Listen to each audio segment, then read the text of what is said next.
যুক্তরাষ্ট্রের president Donald ট্রাম্পের প্রশাসনের বিরুদ্ধে মামলা করেছে মিনেসোটা অঙ্গরাজ্য। অভিবাসন বিরোধী অভিযানের নামে ফেডারেল বাহিনী মোতায়েনকে সংবিধান বিরোধী আগ্রাসন আখ্যা দিয়ে এই মামলা করা হয়। এর পরপরই মিনেসোটার বিক্ষোভকারীদের উদ্দেশ্যে কঠোর ভাষায় হুঁশিয়ারি দিয়েছেন প্রেসিডেন্ট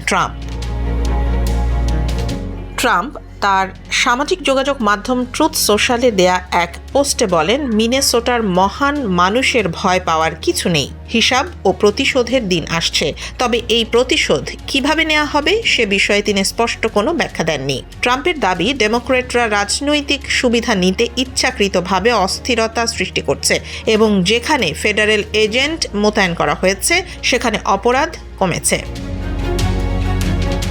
গত সোমবার মিনিয়াপোলিস ও সেন্ট পল শহর ডিপার্টমেন্ট অফ হোমল্যান্ড সিকিউরিটির বিরুদ্ধে মামলা দায়ের করে। মামলায় বলা হয়, 2000-এরও বেশি ফেডারেল এজেন্ট মোতায়েন রাজ্যের নিজস্ব আইন শৃঙ্খলা রক্ষার ক্ষমতার ওপর সরাসরি হস্তক্ষেপ।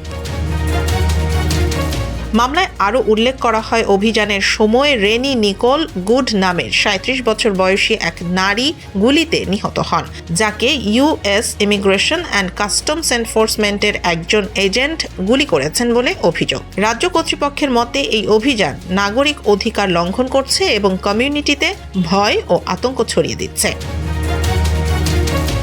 এই ঘটনার পর মিনেসোটায় ফেডারেল রাজ্য সম্পর্ক আরও উত্তপ্ত হয়ে উঠেছে।